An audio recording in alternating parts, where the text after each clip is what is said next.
So now that we've explored the vast majority of Addictive Drums 2, let's take a look at how we can use Addictive Drums 2 in various host applications, recording applications, sequencing applications, and so on.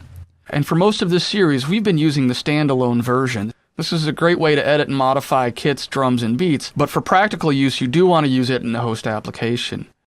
Let's start by taking a look at Ableton Live 9. I've got the light version, but it doesn't really matter. The operation is going to be the same. In Live, we can go over to Categories to find Addictive Drum 2. You'll notice that you have instruments here, and this is typically Ableton instruments. Where we want to look is in Plugins. I see Addictive Drums 2 here. That's great. If for some reason you don't see Addictive Drums 2, just go to Options, Preferences. In your File folder category, look for Plugin Sources.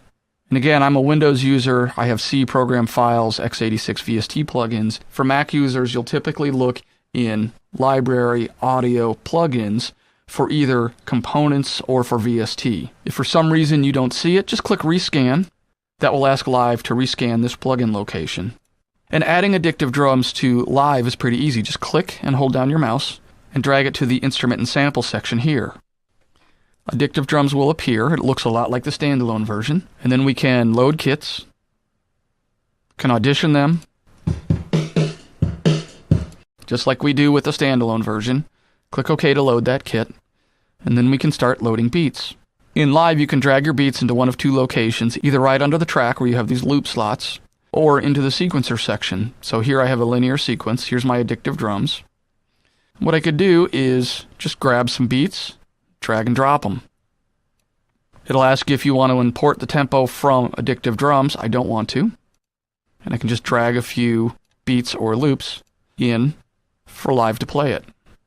And when I rewind to the beginning and hit play, the sequence is playing the MIDI loops, and they're triggering the Addictive Drums kit I have loaded. And it's really just that simple. All of the things you can do in the standalone version apply to your host application, in this case Ableton Live. Now let's take a look at Cakewalk Sonar X3. I've already got a song here that I can play.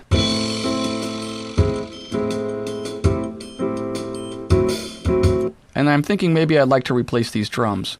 So we'll go over to the browser on the right-hand side of Sonar. I'll go to Plugins, Instruments, and I'll look in my VST2 folder.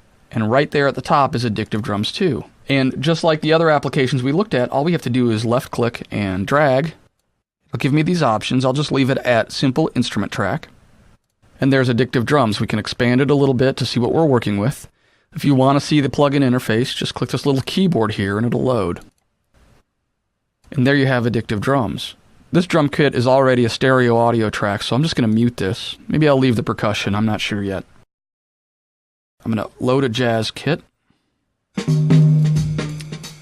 sounds pretty good. And then I can browse for beats.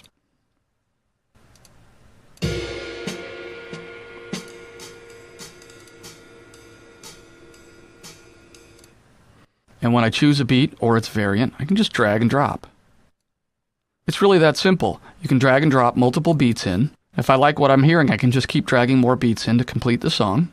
Or I could modify my kit by editing or changing kit pieces, just like we did in the standalone version. Now let's take a look at PreSonus Studio One version 2. You'll find Addictive Drums along with other instruments in the browser section. Just click this option that says Instruments, or if you're at home, you can click Instruments here.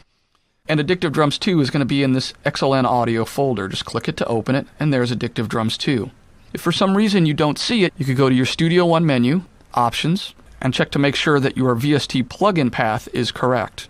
To add Addictive Drums to Studio One, just left-click and hold your mouse, and drag it to an empty slot.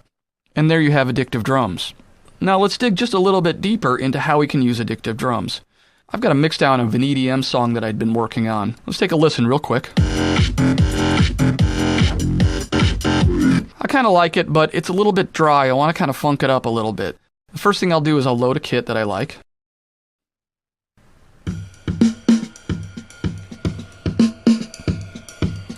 Okay, I like that one. Then I'm going to grab some funky beats. So filter by category. And I can sync tempo here. So that's the tempo of the song in Studio One, 74 BPM. For this song, that's way too slow. What I could do is jump over to transform, set my speed to double, and now it'll play double the speed. And then what I can do is start dragging stuff in where I want it. Now I like this beat. I'll find some similar beats with my grid search. Now I've got some beats that are very similar to this pattern thanks to grid search, and I'll start dragging these in. So I'm going to start about here. And that's a good change up here. I'm just dragging and dropping these beats onto my Addictive Drums 2 track. And then I can play along and see what it sounds like.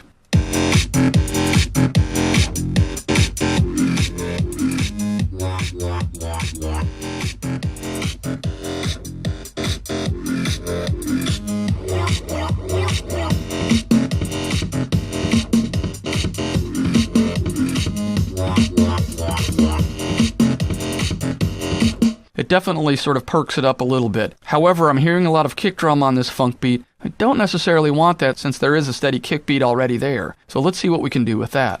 I'm going to jump over to effects and do a couple of things. First, I can just turn down the kick in my mixer. And I want to kind of grit this up. So what I'll do is I'll use my bus. I'm going to crank up the snare and kick and hat, as well as my overheads. And I'm going to turn on my distortion section. And let's take a listen.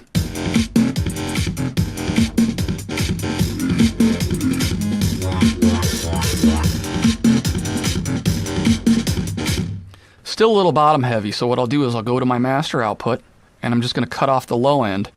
So I really just get the vibe of the beat without an extra kick going on there.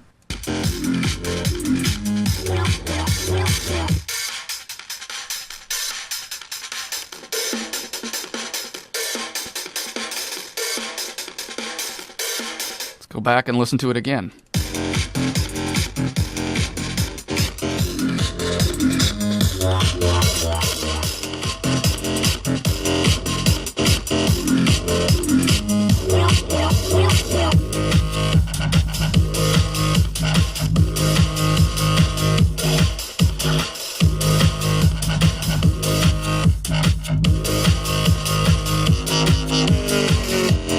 So you can see how adding addictive drums is, number one, really simple because you can just drag and drop beats. But as you add this to an existing song or you create a song, you're not stuck with the kit the way it is, even after you drag in beats. I can take the same beat and modify my kits, either my mix here or by adding effects, and customize my kits and beats to blend in with the song.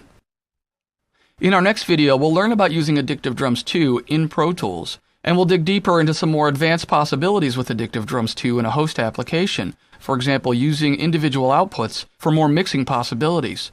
Thanks for watching.